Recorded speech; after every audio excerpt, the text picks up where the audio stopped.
Hello everyone, welcome to home science classes. Home science classes में आपका स्वागत है। कैसे हैं आप? आशा करती हूँ अच्छे होंगे, खुश होंगे, मस्त होंगे और पढ़ाई कर रहे होंगे। आपको पता है कि हम बात कर रहे हैं न्यूट्रिशन साइंस की। न्यूट्रिशन साइंस बिल्कुल आपकी समाप्ति की ओर है। लगभग हमने सारे क्वेश्चन कर लिए हैं। अभी आपके 2-3 क्लास और होंगे जिसमें हम कुछ इम्पोर्टेंट क्वेश्चन बचे हैं जिनको डिस्कस करने वाले हैं। तो उसके बाद हम स्टार्ट करेंगे अपनी टेक्सटाइल को, न्यूट्रिशन साइंस को पूरी तरह से समाप्त करने के बाद। आज की आपकी प्रैक्टिस सेट नंबर 23 है। चलिए चलते हैं आज के हम अपने पहले क्वेश्चन की तरफ। पहला क्वेश्चन है आपका आईएसओ। आईएसओ का विस्तृत रूप है क्या है? क्या इंटरनल स्टैंडर्ड ऑर्गेनाइजेशन है? क्या इंटरनल स्टडी ऑर्गेनाइजेशन है? या फिर इंटरनेशनल ऑर्गेनाइजेशन फॉर स्टैंडर्डाइजेशन है? या फिर इंटरनेशनल ऑर्गेनाइजेशन फॉर स्टडी है? तो आप सभी ने पढ़ रखा है आईएसओ का फुल फॉर्म। जब आपने आईएसओ पढ़ा था उसी के साथ-साथ आपने डब्ल्यूटीओ के बारे में पढ़ा था, साथ ही साथ आपने सीएसी के बारे में भी पढ़ा था। तो ये तीनों की तीनों आपकी जो अंतर्राष्ट्रीय संस्थाएँ हैं, इन सभी के बारे में आपने एक साथ ही पढ़ा था। उम्मीद है कि चीज़ें आपको याद होंगी। तो आईएसओ का जो फुल फॉर्म है वो होता है इंटरनेशनल ऑर्गेनाइजेशन फॉर स्टैंडर्डाइजेशन। ठीक। अगला क्वेश्चन है आपका, फुल फॉर्म याद रखिएगा। फुल फॉर्म आपसे पूछे जाते हैं, चाहे आपका डब्ल्यूएचओ हो, डब्ल्यूटीओ हो, आईएस हो, चाहे आपका यूनिसेफ हो, चाहे आपका निप्सिड हो, चाहे आपका केयर हो, चाहे आपका कारा हो, सारा हो। हालांकि ये कारा सारा आपके अलग हैं जो कि हम चाइल्ड डेवलपमेंट में पढ़ते हैं, बट आपके इम्पॉर्टेंट होते हैं, ये फुल फॉर्म आपको ध्यान रखने हैं। ठीक। जितने भी आपके राष्ट्रीय और अंतर्राष्ट्रीय संस्थाएं हैं जो कि आप एक्सटेंशन एजुकेशन में पढ़ते हैं, उनकी स्थापना, वो किसके लिए कार्य करते हैं और वो कैसा संगठन है या कैसी संस्था है, राष्ट्रीय है कि अंतर्राष्ट्रीय है, इतनी चीजें, साथ ही साथ उसकी स्थापना कब हुई, भारत में स्थापना कब हुई और अंतर्राष्ट्रीय स्तर पर स्थापना कब हुई, इन सारी चीजों को आपको अपने दिमाग में बैठा लेना है। ठीक। चलिए बढ़ते हैं अगले क्वेश्चन नंबर 2 की तरफ। कोडेक्स एलिमेंटेरियस कमीशन एक डॉट डॉट है, मतलब ये एक कैसी संस्था है? क्या ये आपका अंतर सरकारी संस्था है? क्या ये आपका सरकारी संस्था है? क्या ये आपका गैर सरकारी संस्था है? या फिर ये इनमें से कोई नहीं? तो जब आप कोडेक्स एलिमेंटेरियस कमीशन पढ़ते हैं, जिसे हम सीएसी के नाम से जानते हैं, तो ये आपका एक अंतर सरकारी संस्था होती है। ठीक। चलिए स्थापना बता दीजिएगा। चलते हैं अगले क्वेश्चन नंबर 3 की तरफ। विश्व व्यापार संगठन, वर्ल्ड ट्रेड ऑर्गेनाइजेशन, जिसकी स्थापना आपको बताना है कब हुई। क्या ये 1951 में हुई यानी कि 1951 में हुई, या फिर 1995 में हुई, या फिर 1953 में हुई, या फिर ये 1957 में हुई? तो हमें पता है कि जो डब्ल्यूटीओ है, डब्ल्यूटीओ की स्थापना कब हुई? तो ये हुई थी 1995 में हुई थी। ठीक। चलिए अगला क्वेश्चन है आपका क्वेश्चन नंबर 4 है, थोड़ा सा लंबा हो गया है बट हम देख लेंगे, कट कुछ भी नहीं रहा है। पूछा जा रहा है जीएमपी। सबसे पहले आप इसका फुल फॉर्म ध्यान रखेंगे, पूछा जाता है जीएमपी का फुल फॉर्म क्या होता है? तो गुड मैन्युफैक्चरिंग प्रैक्टिस होती है, को एक अच्छा व्यवसायिक माध्यम माना जाता है। क्यों? क्योंकि निर्माताओं, उत्पादकों द्वारा उत्तम निर्माण पद्धतियों का अनुपालन करने से उपभोक्ताओं के मन में उस उत्पादन कंपनी के प्रति विश्वसनीयता बढ़ती है। इसमें व्यवसाय के अवसर बढ़ जाते हैं। यह सस्ता माध्यम है या इनमें से कोई नहीं? तो जब हम जीएमपी, अच्छा ये आप जीएमपी पढ़ते कहाँ हैं? जीएमपी आप पढ़ते हैं जीएचपी, जीएमपी, हैकअप, ये सारी चीज़ें आप जब हैकअप यानी कि खाद्य संरक्षण के बारे में पढ़ते हैं तब वहाँ पर इन सारी चीज़ों को आप पढ़ते हैं। तो हैकअप कल ही आपने देखा था, हैकअप का फुल फॉर्म क्या होता है? Hazard analysis critical control point, ठीक? हम बात कर रहे हैं जीएमपी की। तो जो जीएमपी है आपका यानी गुड मैन्युफैक्चरिंग प्रैक्टिस है, इसको एक अच्छा व्यावसायिक माध्यम माना जाता है। क्यों?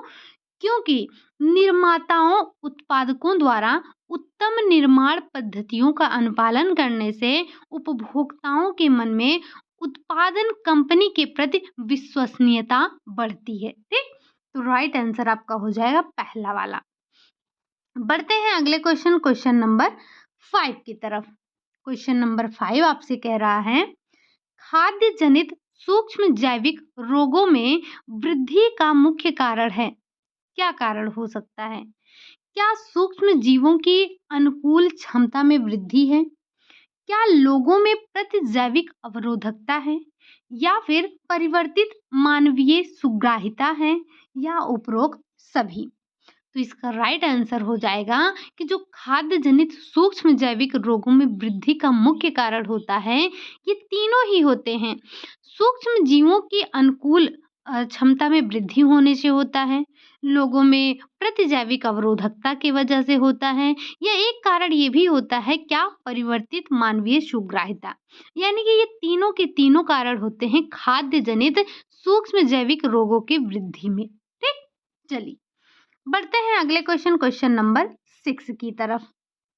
कह रहा है, खाद्य पदार्थ में रासायनिक संदूषण, जिसे हम संकट कहते हैं, का मुख्य उदाहरण क्या होता है? क्या विषैली धातुएं होती हैं? क्या जो रेशेदार जूट होते हैं वो होते हैं? फफूंदी होती है या फिर उपरोक्त सभी? तो जब हम रासायनिक संदूषण की बात करते हैं, क्या? रासायनिक टर्म को आप ध्यान रखिएगा, रासायनिक संदूषण। तो रासायनिक संदूषण विषैली धातुओं का एक उदाहरण जो होता है रासायनिक संदूषण का, वो है विषैली धातु। अगर हम रेशेदार जूट की बात करते हैं, तो जब हम खाद्य संदूषण में भौतिक संदूषण की बात करते हैं, तब आपका रेशेदार जूट हो गए, कंकड़ हो गए, पत्थर हो गए, कील वगैरह हो गई, जो भी भौतिक वस्तुएं गिरती हैं, वो आपके भौतिक संकट के अंतर्गत आते हैं। लेकिन जब हम बात करते हैं जैविक संकट की, तो उसके अंदर फफूंद, बैक्टीरिया, ये सारी चीजें आती हैं। और आप सभी ने संकट 3 प्रकार के पढ़े हैं, जो आपके खाद्य पदार्थों में पाए जाते हैं, वो 3 प्रकार के संकट आपने देखे हैं और ये क्वेश्चन आपके बीपीएससी में पूछा जा चुका है। कौन सा? भौतिक संकट, वो भी बैक्टीरिया, ठीक? चलिए बढ़ते हैं अगले क्वेश्चन नंबर 7 की तरफ। कह रहा है, अंतरराष्ट्रीय मानकीकरण संगठन विश्व के विभिन्न देशों को राष्ट्रीय मानक संस्थाओं का डॉट डॉट है, क्या है? क्या ये एक अंतरराष्ट्रीय सरकारी संघ है? क्या ये एक अंतरराष्ट्रीय गैर सरकारी संघ है? या फिर ये एक अंतरराष्ट्रीय स्वयंसेवी संघ है? या फिर उपरोक्त सभी? तो जब हम अंतरराष्ट्रीय मानकीकरण संगठन की बात करते हैं, तो ये विश्व के विभिन्न देशों की राष्ट्रीय मानक संस्थाओं का एक अंतरराष्ट्रीय गैर सरकारी संघ होता है। क्या होता है? अंतरराष्ट्रीय गैर सरकारी संघ होता है। बढ़ते हैं अगले क्वेश्चन नंबर 8 की तरफ। क्वेश्चन नंबर 8 कह रहा है, एक प्रभावी खाद्य नियंत्रण प्रणाली में निम्न का होना आवश्यक है। किसका? क्या खाद्य निरीक्षक का होना आवश्यक है? विश्लेषणात्मक क्षमता का होना आवश्यक है? उत्तम निर्माण एवं हस्तन विधियों का होना आवश्यक है, पद्धतियों का होना आवश्यक है? या फिर उपरोक्त सभी? तो हम जब बात करते हैं एक प्रभावी खाद्य नियंत्रण प्रणाली की, तो उसके लिए ये सारी चीजें आवश्यक हैं। खाद्य निरीक्षक आवश्यक है, विश्लेषणात्मक क्षमता होनी चाहिए, उत्तम निर्माण एवं हस्तन पद्धतियों का प्रयोग किया जाना चाहिए, ठीक? यानी कि उपरोक्त सभी आपका राइट आंसर हो जाएगा। बढ़ते हैं अगले क्वेश्चन नंबर 9 की तरफ। कह रहा है खाद्य उत्पाद की गुणवत्ता को सुनिश्चित करने के लिए निर्माण की प्रक्रिया के दौरान खतरे की पहचान करने का साधन है। कौन सा साधन हो सकता है? क्या उत्तम निर्माण पद्धति हो सकता है? क्या उत्तम हस्तन पद्धति हो सकता है? या आपका संकट विश्लेषणात्मक नियंत्रण बिंदु हो सकता है, या फिर उपरोक्त सभी? तो खाद्य उत्पाद की गुणवत्ता को सुनिश्चित करने के लिए निर्माण की प्रक्रिया के दौरान खतरे को पहचानने के ये सारे के सारे साधन होते हैं। हम बात करते हैं उत्तम निर्माण पद्धति की, हम बात करते हैं उत्तम हस्तन पद्धति की। आपने जीएमपी का नाम सुना था अभी अभी थोड़ी देर पहले, एक आपको जीएचपी नाम सुनने को मिलता है इसी में, साथ ही साथ आप हैकअप सुनते हैं। तो ये तीनों के तीनों जो होते हैं ये आपके खतरे ये प्रक्रिया के दौरान खतरे को पहचानने के साधन होते हैं। मतलब कि उपरोक्त सभी आपका राइट आंसर हो जाएगा।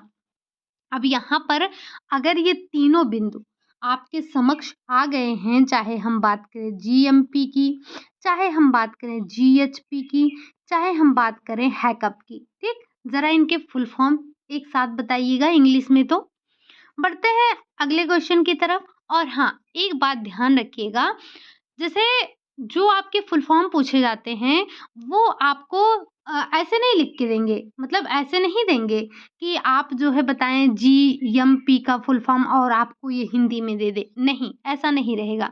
बस जो आपका इंग्लिश में होता है उसी को हिंदी में लिख देगा, उसका ट्रांसलेट नहीं करेगा ये, ठीक। चलिए बढ़ते हैं अगले क्वेश्चन, क्वेश्चन नंबर 10 की तरफ।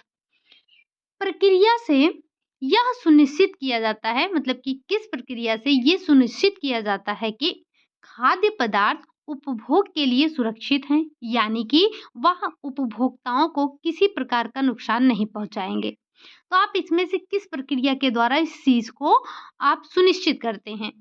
क्या खाद्य सुरक्षा के द्वारा, क्या खाद्य मिलावट के द्वारा, क्या खाद्य निरीक्षक के द्वारा, या फिर इन सब के द्वारा?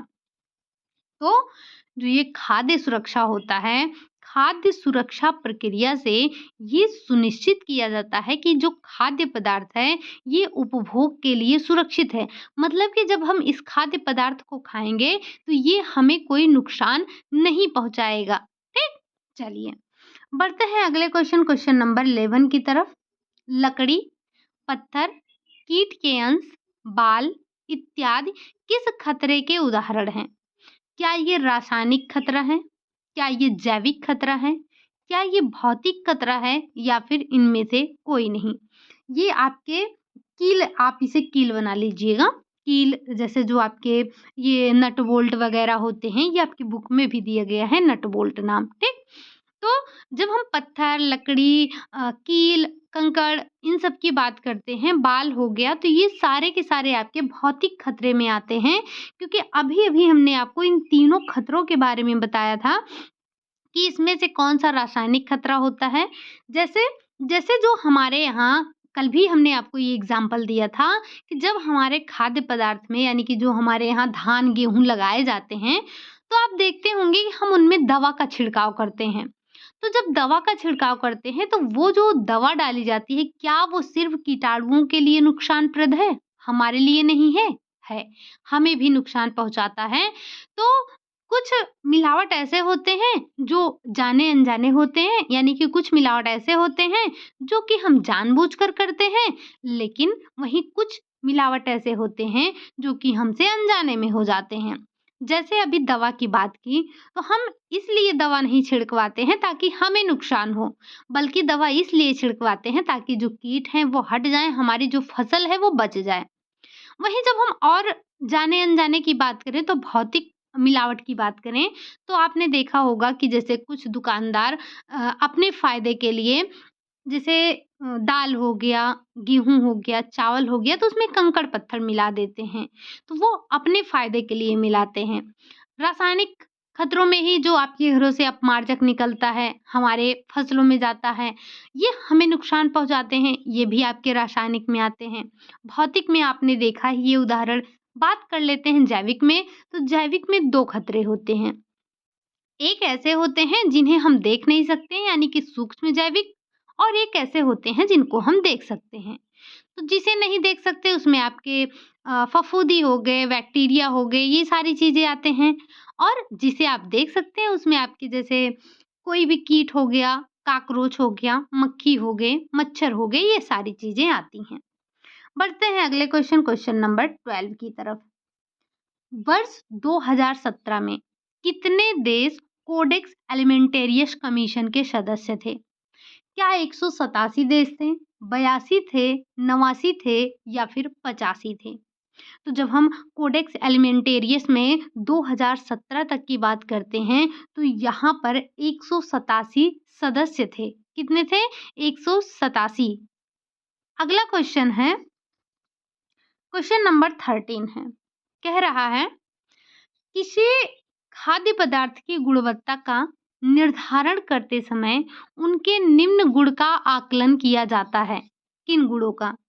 क्या आप सकारात्मक गुण जैसे कि उसका रंग, सुगंध, बनावट, इन सब का आकलन करते हैं, या उनके नकारात्मक गुण जैसे कि सड़न हो गया, संदूषण हो गया, इनको आकलन करते हैं, या जो अपमिश्रण हो गए, खाद्य सुरक्षा के खतरे हो गए, इनका आप आकलन करते हैं, या इन सब का करते हैं? तो हमें पता है ना कि जब हम किसी खाद्य पदार्थ की गुणवत्ता को निर्धारित करते हैं, तो निर्धारित करते समय इन सारे गुणों का हम आकलन करते हैं, चाहे सकारात्मक गुण हो, चाहे नकारात्मक गुण हो, या फिर खाद्य सुरक्षा के खतरे हों, अपमिश्रण हो, इन सब के बारे में हम जांच करते हैं, आकलन करते हैं। तो उपरोक्त सभी आपका राइट आंसर हो जाएगा। बढ़ते हैं अगले क्वेश्चन नंबर 14 की तरफ। आपको बताना है कि क्या सुनिश्चित करता है कि खाद्य पदार्थों का हस्तन करने वाले सभी व्यक्तियों को सभी व्यक्तियों की स्वास्थ्य संबंधी जो आदतें हैं वो अच्छी हैं। क्या ये उत्तम हस्तन पद्धति करती हैं, उत्तम निर्माण पद्धतियां करती हैं, दोनों करती हैं, या फिर इनमें से कोई नहीं? तो जब हम बात करते हैं किसकी? जब हम बात करते हैं किसी खाद्य पदार्थ का हस्तन करने वाले व्यक्ति के स्वास्थ्य संबंधी अच्छी आदतों की, तो ये आपका जो उत्तम हस्तन पद्धति है, ये आपका सुनिश्चित करता है, ठीक? जिसे हम जीएचपी के नाम से जानते हैं। बढ़ते हैं अगले क्वेश्चन नंबर 15 की तरफ। आपको बताना है कि पीएफए का विस्तारित रूप क्या है? क्या प्रिवेंशन ऑफ फेयर एक्ट है? क्या prevention of food adulteration act है? या फिर प्रिवेंशन ऑफ फैकल्टी एक्ट है? या फिर इनमें से कोई नहीं? तो आप सभी को ये रटा रटाया होगा। जरा बताना ये पीएफए आया कब था, बना कब था? पीएफए का फुल फॉर्म होता है, जो पीएफए का फुल फॉर्म है वो हो जाता है आपका prevention of food adulteration act, ठीक? चलिए बढ़ते हैं अगले क्वेश्चन नंबर 16। हालांकि ये क्वेश्चन हमने आपसे पूछा था तो आया था आंसर, एक दो आंसर आया था। बहुत अच्छा लगता है जब आपके कमेंट ऐसे एक तरफ से दिखते हैं, तो बहुत अच्छा लगता है। आपको बताना है हैकअप का फुल फॉर्म। हैकअप, पहले हैकअप के बारे में आप बताइए। अगर आपने हैकअप की क्लास नहीं ली है तो एक बार न्यूट्रिशन साइंस की हमने आपको आज 2-3 दिन से आपको यही बात बता रहे हैं कि जो न्यूट्रिशन साइंस की लास्ट की 3-4 क्लास हुई है उसको जाकर ज़रूर लीजिएगा। बड़ी ही इम्पोर्टेंट क्लास है, वहाँ से अक्सर क्वेश्चन पूछे जा रहे हैं, या हम कह सकते हैं कि ट्रेंड में है वहाँ के क्वेश्चन अभी, ठीक? नंबर 1 ट्रेंडिंग कर रहे हैं। बात कर लेते हैं हैकअप की। तो क्या ये hazard and criteria control point है? Hazard analysis critical control point है? Hazard analysis central control point है? या इनमें से कोई नहीं? तो अभी थोड़ी देर पहले ही हमने आपको हैकअप का फुल फॉर्म बताया था। होता क्या है? ये होता है आपका hazard analysis critical control point, ठीक? चलिए बढ़ते हैं अगले क्वेश्चन नंबर 17। थोड़ा सा छोटा है, यानी कि बड़ा है थोड़ा सा। बात कर लेते हैं निम्नलिखित में से कौन सा कथन हैकअप के महत्व के संदर्भ में सत्य है? पहला है कि ये खाद्य सुरक्षा को सुनिश्चित करने का उपागम है। दूसरा है, यह अधिक समय लेने वाली तथा महंगी प्रक्रिया है।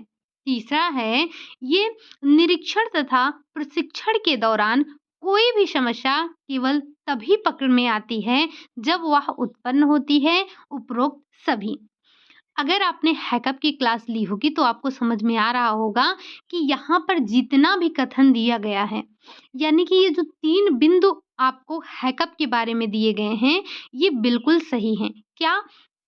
कि जो ये खाद्य सुरक्षा को सुनिश्चित करने का उपागम है, हम ये जानते हैं। दूसरा, ये एक अधिक समय लेने वाली और महंगी प्रक्रिया है। आपने 7 चरण के बारे में पढ़ा था, 7 सिद्धांत के बारे में पढ़ा था हैकअप के।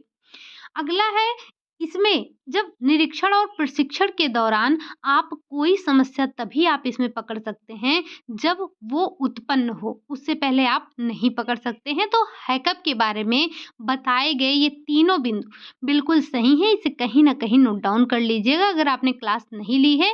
बाकी अगर आपने क्लास नहीं ली है तो हम आपसे यही कहेंगे कि एक बार क्लास ज़रूर लें। बढ़ते हैं अगले क्वेश्चन की तरफ, क्वेश्चन नंबर 18। आई थिंक इसे तो अभी हटाना ही पड़ेगा, मतलब छोटा करके देखना पड़ेगा। अगर हम इसे थोड़ा-सा और ज़ूम करना चाहें आप, ताकि चीज़ों को देख सकें, ठीक?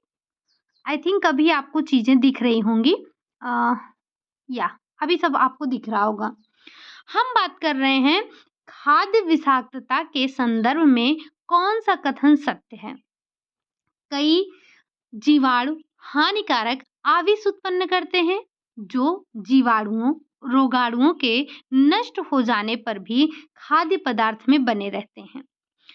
दूसरा है आपका, आमतौर पर जीवाणु आविष तभी उत्पन्न करते हैं जब खाद्य पदार्थ ना तो अधिक गर्म होता है और ना ही अधिक ठंडा होता है। अगला ऑप्शन आपसे कह रहा है कि खाद्य पदार्थों में उपस्थित आविष को किसी प्रकार की गंध, दिखावट अथवा स्वाद द्वारा नहीं पहचाना जा सकता है। लास्ट है आपका उपरोक्त सभी। सबसे पहले ये आपके तीनों कथन सत्य हैं। फिर से हम थोड़ा-सा इसे और बड़ा करते हैं और समझने की कोशिश करते हैं कि ये लिखा क्या गया है, ठीक? अभी आपने चारों ऑप्शन एक साथ देख लिया। आपने ये भी देख लिया कि जो चारों कथन कहे गए हैं, वो खाद्य विषाक्तता के संबंध में तीनों बातें सही हैं। पहला क्या कह रहा है? पहले ने ये कहा कि कई जीवाणु हानिकारक आविष उत्पन्न करते हैं और ये हम सब जानते हैं, जो रोगाणुओं, जीवाणुओं के नष्ट हो जाने पर भी खाद्य पदार्थ में बने रहते हैं, ठीक? दूसरा कथन है आपका कि ये गौर करिएगा थोड़ा-सा, ये जो आपके ऑप्शन दिए गए हैं, बड़े इम्पोर्टेंट हैं और तीनों पॉइंट आपके सही हैं।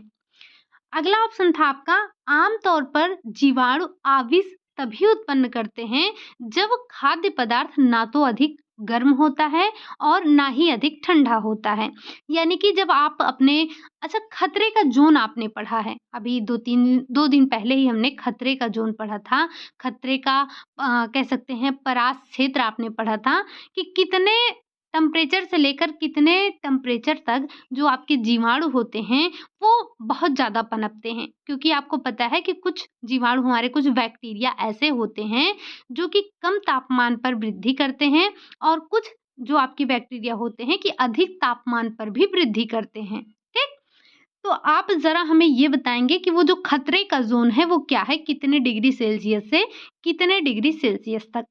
बाकी तीसरा आपका है कि खाद्य पदार्थ में उपस्थित आविष को किसी प्रकार की गंध, दिखावट अथवा स्वाद द्वारा नहीं पहचाना जा सकता। आपको पता है कि कई प्रकार के आविष ऐसे होते हैं जिनको आप नहीं पहचान पाते हैं। हम खा लेते हैं, बीमार पड़ जाते हैं, तब डॉक्टर के पास जाते हैं, है ना? तो ये तीनों पॉइंट आपके सत्य थे। इनको कहीं न कहीं नोट डाउन कर लीजिएगा, एक बार अपने दिमाग में भी अच्छे से बैठा लीजिएगा। बढ़ते हैं अगले क्वेश्चन, क्वेश्चन नंबर 19 की तरफ। कह रहा है एफपीओ। एफपीओ का फुल फॉर्म आपको बताना है, क्या होता है? क्या फ्रूट प्रोडक्ट ऑर्डर होता है? फूड प्रोडक्ट ऑर्डर होता है? फ्रूट प्रिवेंशन ऑर्डर होता है या फिर इनमें से कोई नहीं?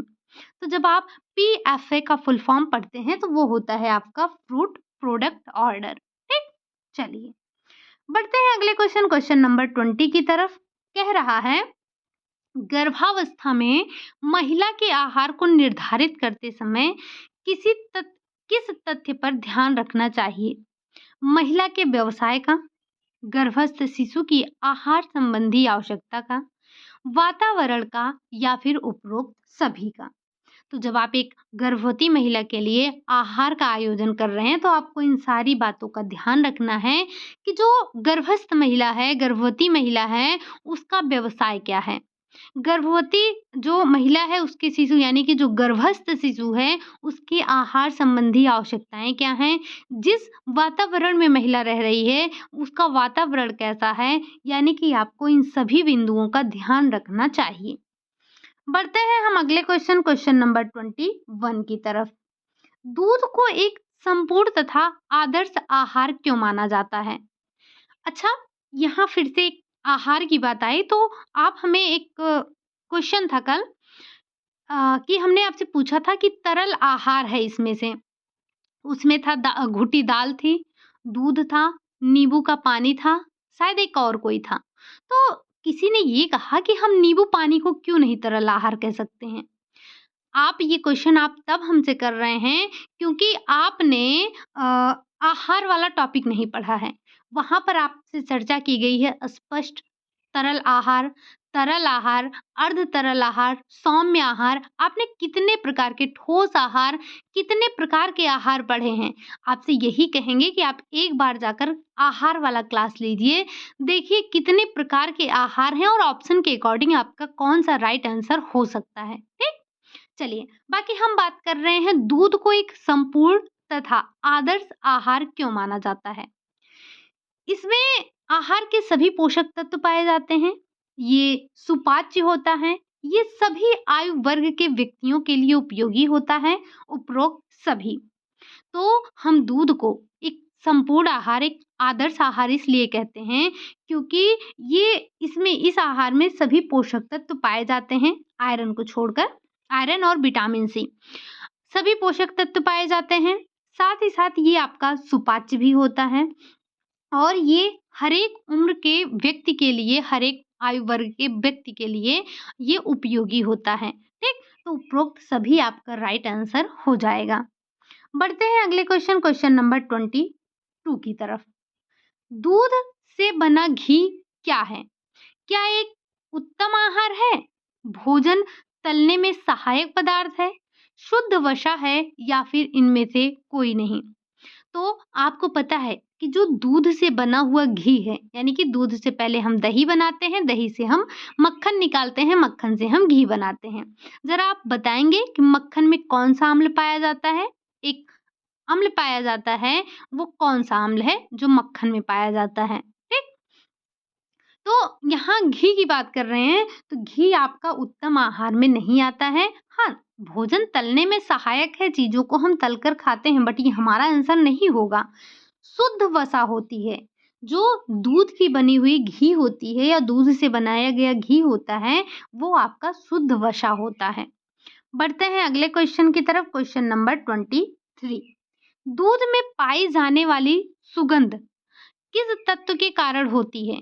क्या वो विटामिन ए के कारण है, कैल्शियम के कारण है, ब्यूटारिक अम्ल के कारण है या फिर लैक्टोज के कारण है? तो लैक्टोज दूध में पाई जाने वाली शर्करा होती है। दूध हमारा कैल्शियम का रिच सोर्स होता है, बाकी विटामिन ए तो मिलता ही मिलता है। बचा ये कि दूध में पाई जाने वाली जो सुगंध है उसका कारण होता है आपका ब्यूटारिक अम्ल, और ये ब्यूटारिक अम्ल अभी-अभी हमने आपसे पूछा था कि मक्खन में कौन-सा अम्ल पाया जाता है, तो यही। बढ़ते हैं अगले क्वेश्चन नंबर 24 की तरफ। दूध को किस प्रकार का आहार माना गया है? क्या ये एक स्वादिष्ट आहार है? क्या एक महंगा आहार है? एक सुलभ आहार है या एक संपूर्ण तथा आदर्श आहार है? तो अभी-अभी आपने क्वेश्चन में ही ये पूरी की पूरी लाइन देखी थी कि दूध को हम एक संपूर्ण और आदर्श आहार क्यों मानते हैं? तो आपका राइट आंसर क्या है कि दूध को हम एक संपूर्ण और आदर्श आहार के रूप में मानते हैं या एक हमारा आदर्श आहार है। बढ़ते हैं अगले क्वेश्चन की तरफ। क्वेश्चन नंबर 25, मूल रूप से दूध क्या है? दूध एक स्वादिष्ट पदार्थ है, स्तनधारी जीवों के बच्चों का प्रकृति प्रदत्त प्रारंभिक आहार है, एक उत्तम आहार है, एक अनिवार्य आहार है। जब हम बात करते हैं दूध की, तो मूल रूप से जो दूध होता है, ये स्तनधारी जीवों के बच्चों का प्रकृति प्रदत्त प्रारंभिक आहार होता है। ठीक, चलिए बढ़ते हैं अगले क्वेश्चन की तरफ, क्वेश्चन नंबर 26 की तरफ। रोगी का भोजन होना चाहिए, कैसा होना चाहिए? गरिष्ठ होना चाहिए, चटपटा होना चाहिए, सुपाच्य होना चाहिए या फिर बिना पका होना चाहिए? अच्छा, हम जानते हैं ना कि अगर जैसे कोई भी रोगी हो गया या हम ही को मान लीजिए बुखार हो गया, तो हमें बड़ा मन करता है कुछ चटपटा खाएँ। सब कुछ कैसे तीखा-तीखा सा लगता है, खाने की इच्छा नहीं होती है। तो जो रोगी होता है, अभी आप किसी भी रोगी को देख लीजिए, आप उसे साधारण सा खाना दीजिए, संतुलित आहार दीजिए, वो नहीं खाएगा, मन नहीं करेगा। लेकिन अभी कुछ चटपटा बनाकर दे दीजिए, देखिए मतलब जब जो बूढ़े व्यक्ति भी होते हैं ना, ये जब बूढ़े हो जाते हैं, तमाम प्रकार के रोग हो जाते हैं, तो हमें इनको ऐसा आहार देना पड़ता है जो कि उनके स्वास्थ्य के लिए अच्छा हो। लेकिन क्या कहेंगे, हमें चटपटा चाहिए। तो जो रोगी का भोजन होना चाहिए, वो चाहिए भले उसको चटपटा, लेकिन चटपटा होना नहीं चाहिए। कैसा होना चाहिए? तो ना तो वो गरिष्ठ होना चाहिए, ना ही बिना पका होना चाहिए। वो कैसा होना चाहिए? तो वो आपका सुपाच्य होना चाहिए। ठीक, चलिए बढ़ते हैं अगले क्वेश्चन, क्वेश्चन नंबर 27 की तरफ। किसी भी रोग में कमजोर हुए व्यक्ति को स्वास्थ्य लाभ के लिए देना चाहिए अधिक पौष्टिक भोजन, पौष्टिक किंतु सुपाच्य भोजन, पौष्टिक, सुपाच्य तथा हल्का भोजन या फिर केवल उसे दूध देना चाहिए। तो जब हम रोगी की बात करते हैं, किसी रोगी की नहीं, किसी भी रोग में कमजोर हुए व्यक्ति को उसके स्वास्थ्य लाभ के लिए जब हमें भोजन देना हो, तो हम उसे पौष्टिक भोजन देंगे, ऐसा भोजन देंगे जो सुपाच्य हो, हल्का हो। ठीक, चलिए बढ़ते हैं अगले क्वेश्चन, क्वेश्चन नंबर 28 की तरफ। और 28 नंबर का क्वेश्चन क्या है? क्वेश्चन कह रहा है आपसे, अतिसार के रोगी को कैसा भोजन देना चाहिए? क्या उसे आप तला हुआ भोजन देंगे? उसे आप तरल भोजन देंगे? आप उसे गरिष्ठ भोजन देंगे? या आप उसे कुछ ही नहीं देंगे, खाने को ही नहीं देंगे, जाओ भूखे रहो? तो जब हम बात करते हैं अतिसार के रोगी को, तो उसे हमें तरल आहार देना चाहिए। और आहार कितने प्रकार के होते हैं, ज़रा एक बार जाकर आप क्लास लीजिएगा, अगर आपने न्यूट्रिशन साइंस की क्लास नहीं ली है। तकरीबन हमने 55 प्लस क्लासेस ली हैं थ्योरी की आपकी। और कोई क्लास ऐसे नहीं है जो 15 मिनट 20 मिनट की हों। हर एक क्लास 40 प्लस मिनट की हैं आपकी। लगभग-लगभग 50-55 ऐसे, मतलब 1 घंटे के लगभग आपकी सारी क्लासेस हैं। अगर मिनिमम है तो भी 40 मिनट से कम की कोई क्लास नहीं है। तो एक बार जाकर स्पीड बढ़ा-बढ़ा कर आप देखिए, चीज़ें आपको समझ में आएँगी। ठीक? अगर आपने थ्योरी की क्लासेस नहीं ली हैं, तो ये प्रैक्टिस बेकार है। यकीन मानिए, अगर आपने एक बार भी थ्योरी की क्लास नहीं ली है, तो प्रैक्टिस का कोई मतलब नहीं है, आपको चीज़ें याद नहीं रह पाएँगी। तो सबसे ज़्यादा इम्पोर्टेंट है आपके लिए कि आप पहले एक बार थ्योरी की क्लास ज़रूर लीजिए, ठीक? क्योंकि जब आपको चीज़ें पता ही नहीं हैं, हम क्वेश्चन कहाँ से पूछ रहे हैं, कहाँ से क्वेश्चन उठ रहे हैं, आपको समझ ही नहीं आएगा। तो एक बार ज़रूर जाकर थ्योरी की क्लास लें, चाहे स्पीड बढ़ाकर ही देखें, बट एक बार आपके लिए क्लास लेना इम्पोर्टेंट है। बढ़ते हैं हम अपने अगले क्वेश्चन, क्वेश्चन नंबर 29 की तरफ। लू से प्रभावित व्यक्ति को किस प्रकार का पेय पदार्थ देना चाहिए? क्या उसे आप गर्म चाय देंगे, गर्म दूध देंगे, आम का पन्ना देंगे या फिर फलों का रस देंगे? तो हम सब जानते हैं कि जब हम लू की बात करते हैं, तो लू से प्रभावित जो व्यक्ति है, उसको हम आम का पन्ना देते हैं, है ना? आम का पन्ना देते हैं और वो प्याज का रस देते हैं, ऐसे ही देते हैं ना? लेकिन आपके लिए आम का पन्ना ध्यान रखना है, आम का पन्ना पूछा जाता है। आम का पन्ना आपके बुक में भी दिया गया है, तो आपको इस चीज़ को ध्यान रखना है। कुछ चीज़ें होती हैं, अलग होती हैं, लेकिन हमें उसे अपने बुक में जो दिया गया है, वही एग्ज़ाम्पल हमको ध्यान रखना होता है। तो ये डायरेक्ट एग्ज़ाम्पल आपसे पूछा जाता है। अब लू कब चलती है? तो यही अब लू का मौसम आ रहा है, 2 महीने 3 महीने बाद आपका लू आ जाता है। जब मई गर्मी में धूप कड़ाके की होती है और हवा भी तेज चलती है, तब उसी में लोगों को लू लगता है। ठीक? चलिए, हम बात कर रहे थे क्वेश्चन नंबर 29 की, तो लू से प्रभावित व्यक्ति को हम देंगे आम का पन्ना। ज़रा आप हमें चाय के बारे में बताएँगे। चाय का टॉपिक आपने पढ़ा है और चाय के आपने क्वेश्चन भी किए हैं, लेकिन जो क्वेश्चन मैं आपसे पूछ रही हूँ, ये बिना थियरी की क्लास में गए आपको नहीं मिलेगा। क्वेश्चन ये है आपका कि ये जो चाय है, चाय जिस पौधे से प्राप्त करते हैं, उसका नाम क्या है? एक बार कमेंट बॉक्स में ज़रूर बताइएगा। हम बढ़ते हैं अपने अगले क्वेश्चन नंबर 30 की तरफ। उत्तम स्वास्थ्य का प्रतीक है क्या? सुंदर बाल, चमकीली आँखें, मजबूत मांसपेशियाँ या फिर सभी? तो हमें पता है ना कि जब हमारा उत्तम स्वास्थ्य होगा, उत्तम स्वास्थ्य के प्रतीक ही यही हैं, आपके बाल सुंदर होंगे, चमकीली आँखें होंगी, मजबूत दाँत होंगे, मजबूत मांसपेशियाँ होंगी, मजबूत मसूड़े होंगे, हाथ-पैर मजबूत होंगे, सब कुछ मजबूत होगा, यानी कि उपरोक्त सभी आपका राइट हो जाएगा। बढ़ते हैं अगले क्वेश्चन नंबर 31। भोज्य पदार्थों को परिवर्तन कर प्रयोग करने से भोजन में क्या होता है? क्या पोषक तत्वों की कमी आ जाती है? क्या रुचि उत्पन्न होता है? कोई लाभ नहीं होता? व्यवस्था में कठिनाई होती है? तो बड़ा बेसिक सा क्वेश्चन है। हम सब जानते हैं कि जब हम एक ही तरह का भोजन, मतलब जैसे अभी मटर और गोभी का समय है, ये 2 सब्जियाँ प्रमुख तौर पर हैं। तो जब आप हर दिन सिर्फ मटर की सब्जी, मटर की सब्जी, मटर की सब्जी, मटर की सब्जी या गोभी की सब्जी, गोभी की सब्जी, गोभी की सब्जी ही बनाएँगे, ऊब जाएँगे। होगा क्या? आपकी रुचि नहीं रह जाएगी। लेकिन जब आप, जैसे गोभी है, किसी दिन आपने आलू गोभी की सब्जी बना ली, किसी दिन आपने गोभी मटर, मतलब ये मटर की और आलू की सब्जी बना ली, किसी दिन आपने मटर को पीस कर निमोना बना लिया, किसी दिन आपने घुघरी बना ली, किसी दिन आपने आलू की पूड़ी बना ली, किसी दिन आपने मसाले वाली घुघरी बना ली, किसी दिन आपने आलू वाली घुघरी बना ली, यानी कि मटर में आलू डाल दिया, किसी दिन बिना आलू की ही घुघरी बना ली।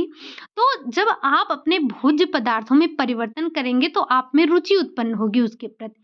तो जब हम भोज्य पदार्थों को परिवर्तित करते हैं, परिवर्तित करके प्रयोग करते हैं, तो क्या होता है? भोजन के प्रति आपकी रुचि जगती है। जैसे हम गोभी की बात कर लें, तो कभी आप गोभी की सूखी सब्जी बना सकते हैं, कभी बिना आलू के ही बना सकते हैं। हालाँकि कुछ लोगों को बिना आलू के पसंद नहीं आएगा, वो अलग की बात है। हम गोभी का पराठा बना सकते हैं, गोभी की पकौड़ी बना सकते हैं, गोभी के वो क्या बनते हैं, गोभौरा जिसको बोलते हैं, आप लोगों के यहाँ पता नहीं क्या बोलते हैं, जैसे चुईया फरा बनता है, उसी तरह से वो भी बनता है। कभी उसको बना लिए, मतलब हमने अपने भोज्य पदार्थों में परिवर्तन कर दिया, तो इससे हमें हमारे भोज्य पदार्थों में रुचि जाग जाती है। एक ही तरह की सब्जी खा-खा के हम ऊब जाते हैं, दाल खा-खा के ऊब जाते हैं। कभी हमने सादी दाल खा ली, कभी फ्राई कर लिया, कभी कोई और दाल बना लिया, कभी कोई और दाल बना लिया। तो जब हम भोज्य पदार्थों में परिवर्तन करते हैं, तो ये हम इ इससे हमें रुचि उत्पन्न होती है, ठीक? चलिए, बढ़ते हैं अगले क्वेश्चन नंबर 32 की तरफ। कह रहा है, उत्तम स्वास्थ्य मनुष्य को कैसी सोच देता है? क्या नकारात्मक सोच देगा, स्वीकारात्मक सोच देगा, सकारात्मक सोच देगा या फिर विश्लेषणात्मक सोच देगा? तो जब हम उत्तम स्वास्थ्य की बात करते हैं, तो ये व्यक्ति को सकारात्मक सोच देता है। कैसा सोच देगा? सकारात्मक सोच देगा। बढ़ते हैं अगले क्वेश्चन नंबर 33 की तरफ। कह रहा है, किस वैज्ञानिक ने मनुष्य के दैनिक आहार का अध्ययन कर विभिन्न भोज्य पदार्थों की योज्य मूल्य की सूची बनाई थी? क्या अमेरिका के वैज्ञानिक एटवाटर ने? क्या जर्मन के वैज्ञानिक कॉल वाइट ने?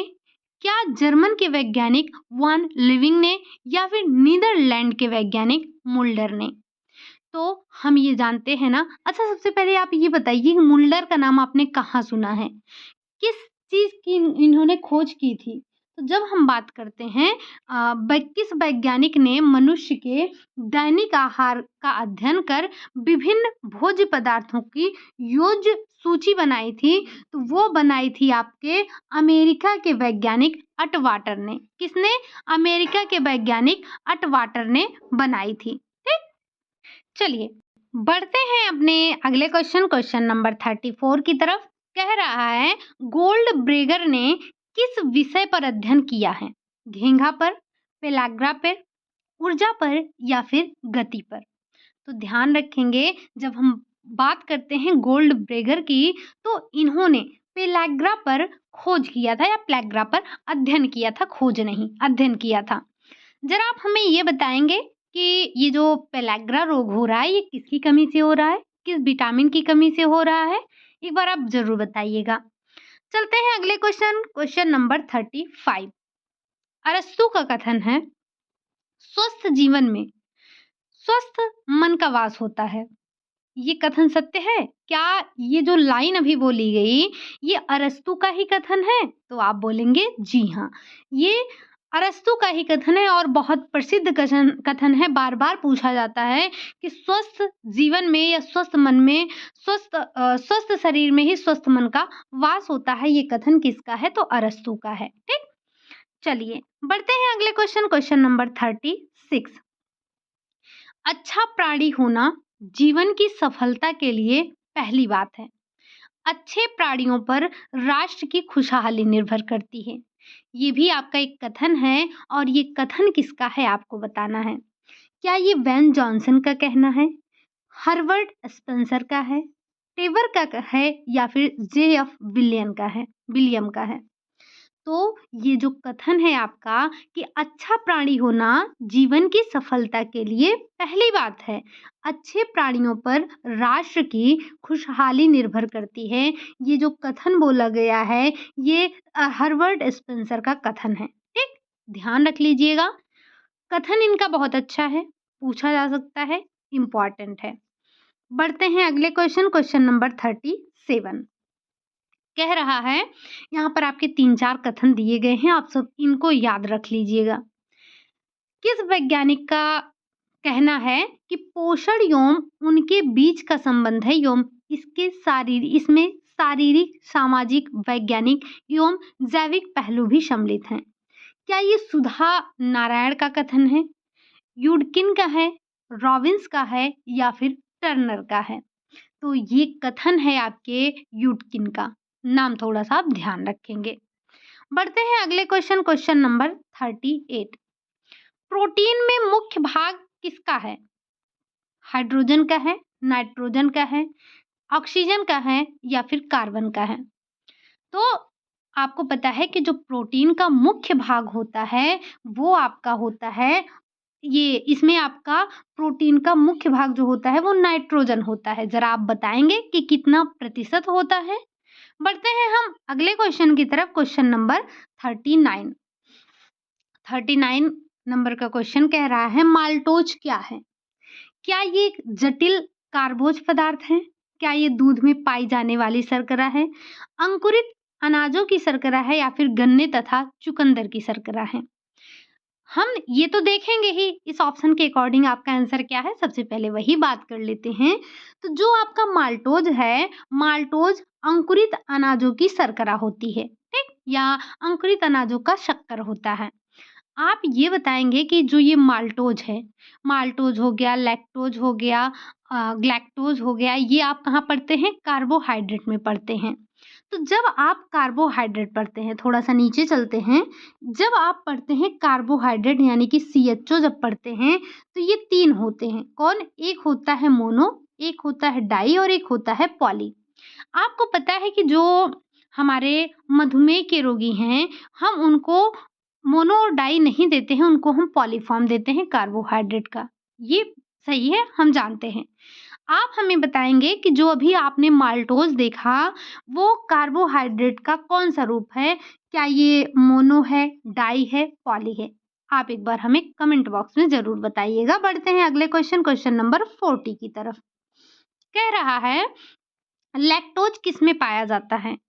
क्या ये शक्कर में पाया जाता है, दूध में पाया जाता है, सब्जियों में पाया जाता है या फिर फलों में पाया जाता है? तो लैक्टोज जो होता है ये आपका किस में पाया जाता है? दूध में पाया जाता है। दूध को नापने के लिए या नापने के लिए नहीं, दूध में जो मिलावट ज्ञात करने के लिए आप किसका इस्तेमाल करते हैं? छोड़िए, आप ये बताइए कि दूध में आप किस-किस की मिलावट करते हैं? पानी तो एक है, पानी हमें याद है, पानी बहुत बेसिक सी बात है, पानी हर कोई मिला देता है, पानी की मिलावट हम जानते हैं। एक मिलावट हमने और पढ़ा था, ज़रा आप एक बार बताएँगे कि वो मिलावट क्या है? ठीक? चलिए, बढ़ते हैं अगले क्वेश्चन नंबर 41 की तरफ। हमने आपके जो महत्वपूर्ण दिवस थे उनको नहीं रखा है, परेशान होने की आवश्यकता नहीं है, धीरे-धीरे वो कवर हो जाएँगे। वसा की कमी से कौन-सा रोग होता है? क्या मधुमेह होता है? क्या फ्राइनोडर्मा होता है? ओबेसिटी होती है या फिर क्वाशियोरकर होता है? तो आप जानते हैं ना कि मधुमेह हो गया और ओबेसिटी हो गया। ये जो है आपकी जब वसा अधिक होती है, कैलोरी हम ज़्यादा लेते हैं तो वो हो जाता है। बट यहाँ पर आपसे जो पूछा जा रहा है, ये पूछा जा रहा है वसा की कमी से, तो वो होता है फ्राइनोडर्मा होता है, ठीक? वसा की कमी से होने वाला रोग फ्राइनोडर्मा होता है। ज़रा आप हमें ये बताएँगे कि जो चिलोसिस होता है, क्या? चिलोसिस नाम आपने सुना होगा, इम्पोर्टेंट है। चिलोसिस किसकी कमी से होने वाला रोग है? ठीक? बाकी ओबेसिटी और मोटापा आप जानते हैं जब हम अधिक कैलोरी लेते हैं तो हमें ओबेसिटी होती है और इसी से हमें मोटापा होने का डर रहता है, मोटापा हो जाता है। सामान्यतः आप देखेंगे कि मोटे व्यक्तियों में मधुमेह देखा जाता है। क्वाशियोरकर हम सब जानते हैं कि प्रोटीन की कमी से होने वाला रोग है। बाकी आपको बताना है कि चिलोसिस जो है वो किसकी कमी से होता है। बढ़ते हैं क्वेश्चन नंबर 42 की तरफ। वसा या लिपिड कैसा भोज्य पदार्थ है? क्या ये चिकनाई युक्त भोज्य पदार्थ है, नमकीन है, सूखा हुआ है या फिर मिश्रित है? तो जब हम वसा की बात करते हैं, वसा हो या फिर लिपिड हो, तो वसा लिपिड क्या होते हैं? ये चिकनाई युक्त खाद्य पदार्थ होते हैं या फिर चिकनाई युक्त भोज्य पदार्थ होते हैं। बढ़ते हैं अगले क्वेश्चन नंबर 43 की तरफ। मानव शरीर में कुल कितने खनिज लवण की आवश्यकता होती है? 18, 20, 22 या फिर 24? तो ये हम जानते हैं ना कि मानव शरीर में कुल जो खनिज लवणों की आवश्यकता होती है वो होती है 24। और ये कितना प्रतिशत होते हैं? तो 4% होते हैं। इस 4% का 50% यानी कि 4% में भी जो 2% है वो सीधे सीधे कौन है? कैल्शियम है, ठीक? ये हम सब बहुत अच्छे से जानते हैं। बढ़ते हैं अगले क्वेश्चन नंबर 44 की तरफ। कह रहा है ऊर्जा और ऊर्जा आवश्यकताओं को किस यंत्र से नापा जा सकता है? थर्मामीटर से, कैलोरीमीटर से, बायोमीटर से या फिर इनमें से कोई नहीं? तो थर्मामीटर, कैलोरीमीटर, बायोमीटर 3 दिए गए हैं। हम जानते हैं कि ऊर्जा को नापने के लिए हम कैलोरीमीटर का उपयोग करते हैं, ठीक? अगला क्वेश्चन है और आज का आपका लास्ट क्वेश्चन है, क्या जिन भोज्य पदार्थों में पानी की मात्रा अधिक होती है, उनका कैलोरी मूल्य कैसा होता है? अधिक होता है, कम होता है, समान रहता है या फिर बढ़ा हुआ होता है? तो आपने यहाँ से 2 बातें समझनी है आपको, क्या? कि जिस खाद्य पदार्थ में पानी की मात्रा जितना अधिक होगा, सबसे पहले तो आप ध्यान रखेंगे कि वो भोज्य पदार्थ या वो खाद्य पदार्थ उतना ही जल्दी खराब होगा। साथ ही साथ जिन भोज्य पदार्थों में पानी की मात्रा जितनी अधिक अधिक होगी, उसका जो कैलोरी मूल्य है वो उतना ही कम होगा और जिन भोज्य पदार्थों में पानी की मात्रा जितनी कम होगी, उनका कैलोरी मूल्य उतना अधिक होगा, ठीक? तो ये थे आज के आपके 45 क्वेश्चन। उम्मीद है कि क्वेश्चन आपको पसंद आए होंगे। क्वेश्चन आपका रिवीजन अच्छा हुआ होगा। आपने लगभग पूरे न्यूट्रिशन साइंस को कवर अप कर लिया है। हम 2-3 क्लासेस अभी और करेंगे क्योंकि अभी कल के लिए भी मैंने क्वेश्चन रेडी कर रखा है।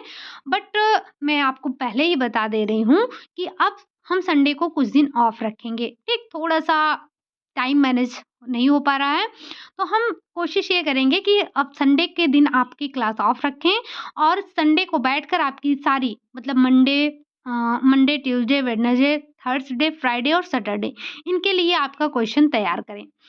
और आपने न्यूट्रिशन साइंस में आज अभी क्या है आपका, अभी आज आपका 23 नंबर का है और लगभग आप कर लेंगे 25 सेट कर लेंगे।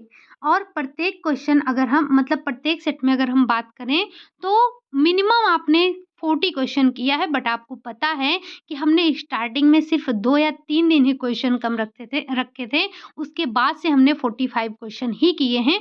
बट फिर भी हम एवरेज मानकर चलें तो जब आप इसको देखेंगे तो आपने अभी तक 100 क्वेश्चन कर लिए हैं।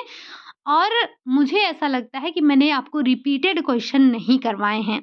तो अगर आप एक बार ये न्यूट्रिशन साइंस की जो प्रैक्टिस सेट हुई है, उसको अगर आप स्टार्टिंग से 1 नंबर की क्लास से देखेंगे, क्योंकि चीज़ें आपकी एक क्रम से हो रही हैं। आप बुक उठाकर देखेंगे तो आपको एक क्रम से चीज़ें मिल रही हैं, एक क्रम से हम चल रहे हैं। हाँ, बट अब जो आपको 2-3 दिन बाद जो 1-2 दिन बाद जो आपको प्रैक्टिस सेट मिलेंगे, वो पूरे आपके न्यूट्रिशन साइंस से मिक्स अप क्वेश्चन मिलेंगे। ऐसे मतलब कह सकते हैं कि टॉपिक वाइज़ नहीं मिलेंगे, क्योंकि अभी तक जो आपके क्वेश्चन चल रहे थे, वो टॉपिक वाइज़ चल रहे थे। हम एक दिन में 2-3 टॉपिक ऐसे ले रहे थे। लेकिन जो अब आपके 2 दिन बाद जो क्वेश्चन होंगे, वो आपके टॉपिक वाइज़ ना होकर पूरे न्यूट्रिशन साइंस से होंगे, ताकि जो भी बचे-खुचे क्वेश्चन हैं आपके, हम उन सबको कवर अप कर लें। तो आपके पास 1000 प्लस क्वेश्चन हैं। यकीन मानिए अगर आप एक बार भी अच्छे से इसको पढ़ लेते हैं तो आप काफ़ी कुछ तैयार हो जाएगा आपका, ठीक? चलिए फिर आज के लिए यही इतना रखते हैं। एक बार कमेंट बॉक्स में ज़रूर बताना कि आपने 45 में से कितने क्वेश्चन सही किए हैं, ठीक? बाकी जो क्वेश्चन आपसे पूछे जाते हैं, जो आंसर देते हैं, बहुत अच्छा लगता है। मैं आपके हर एक कमेंट को देखती हूँ, भले 1 दिन 2 दिन लेट हो जाता है तो लेकिन देखती ज़रूर हूँ आपके कमेंट। और जहाँ मुझे लगता है कि रिप्लाई करना चाहिए, वहाँ पर आपके अगर क्वेश्चन गलत भी होते हैं तो मैं सही करती हूँ, ठीक? और कल मैंने आपसे पियाजे के 4 अवस्थाओं के बारे में पूछा था, तो कुछ लोगों ने इंग्लिश में बताया, कुछ ने हिंदी में बताया।